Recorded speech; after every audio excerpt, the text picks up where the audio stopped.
Welcome back to another episode of Picking Fights with Friends. I'm your host, Chris Terry. Today I'll be answering viewer questions.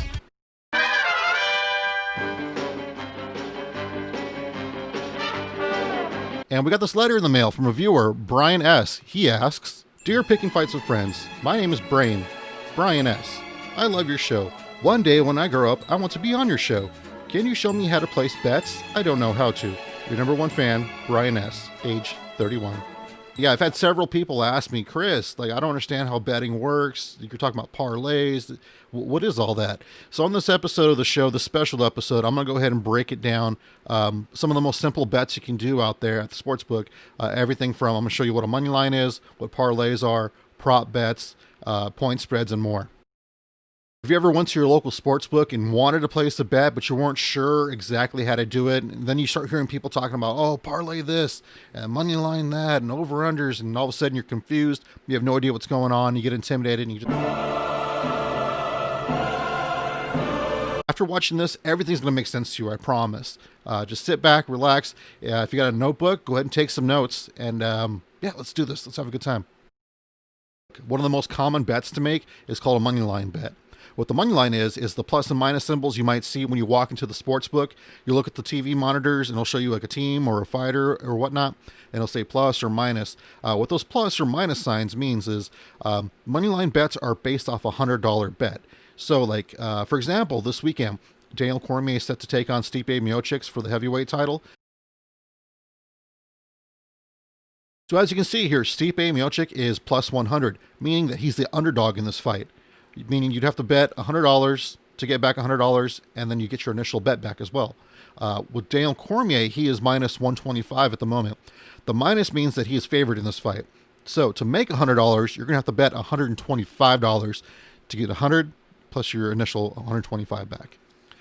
So let's recap real quick. Okay, let's say you walk into the sports book and you want to place like a baseball bet. Okay, and say the team you want to bet on is minus 150. That means you're going to have to bet $150 to make $100. Now, let's say they were plus 175. That means if you were to bet $100, you get back $175 plus your initial bet. Does that make sense now? I hope so.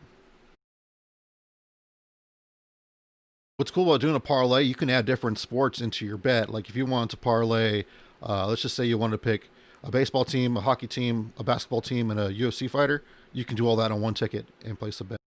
See, over the weekend, I did a 3-leg parlay that cashed. Let me show you a ticket right here so you can see what I'm talking about. I picked 3 fighters to win. I put $8.05. It was like a change from another bet that I made, essentially like a free bet for myself. And all 3 fighters won. So I cashed a $25.25.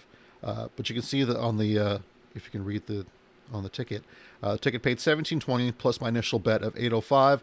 Thus paying me $25.25. The only shitty part about having a parlay bet, if one of your bets loses, you lose the entire ticket. I award you no points, and may God have mercy on your soul. My advice, don't get too carried away with it. I see some people, they'll put like 12 teams or whatever, fighters on a ticket, and man, the odds of hitting that are like astronomical. I don't recommend that. Like I said, for me personally, I feel comfortable doing like 2 to 4. Parlaying 2 to 4 teams or 2 to 4 fighters on a ticket. Just depends on my if I have confidence in those teams or fighters. So anyways, it's all up to you. You can get the lines at the sportsbook and check it out for yourself and kind of make your own determination. I recommend doing some research though before parlaying. That way you have more confidence in your picks, and that way you have a better chance of cashing.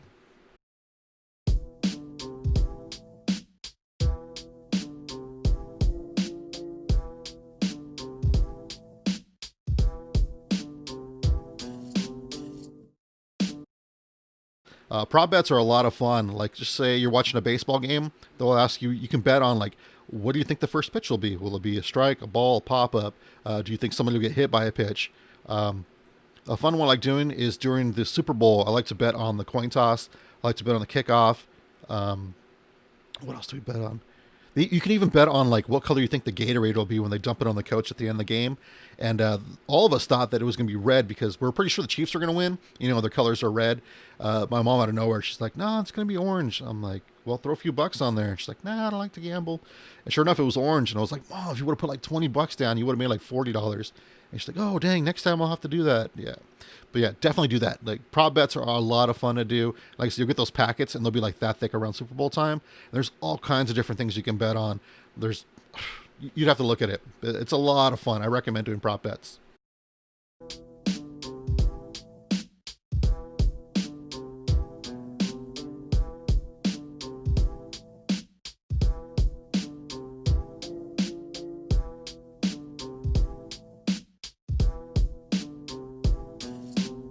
You can also bet on the total points of a game, the over/under, or the point spread. Let's talk about the over/under first.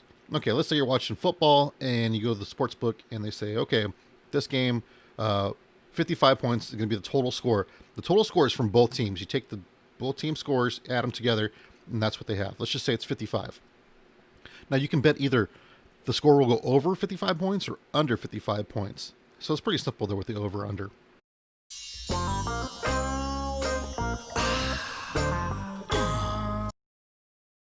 Another fun bet you can do too is the point spread.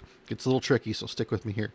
Let's say we want to bet a hockey game, and so we go down the sports book and we pull up the sheet, and it's the Golden Knights versus the LA Kings, and we want to bet on the Golden Knights. We look and we see, okay, the Golden Knights are -3, the LA Kings are +3. What that means is the Golden Knights being -3 goals is we're giving 3 goals to the other team for the final score. So let's just say the game ends and it's 8-4, Golden Knights win. They would actually cover the point spread and you would have cashed your ticket. So in the betting world, it's actually 8-7 instead of 8-4 because remember, we gave them 3 points to their total score. If the score was 5-4, though, we would have lost that bet because remember, we gave them 3 goals. In the betting world, it would have been 5-7. Even though it says final score 5-4, we gave them 3 goals. So does that make sense? I hope so. And that covers the basics of betting, guys. I hope I didn't overwhelm you with too much information. If you still have questions, please message me and I'll answer them as soon as I can. Thank you for watching Picking Fights with Friends and our special presentation of Sports Betting 101. This Friday, we'll have a brand new episode of Picking Fights with Friends. I'll be breaking down the UFC event with the main event being Stipe Miocic versus DC. Make sure to watch that one. Please like, share, and subscribe. Thank you very much, guys. I'll talk to you later. Bye.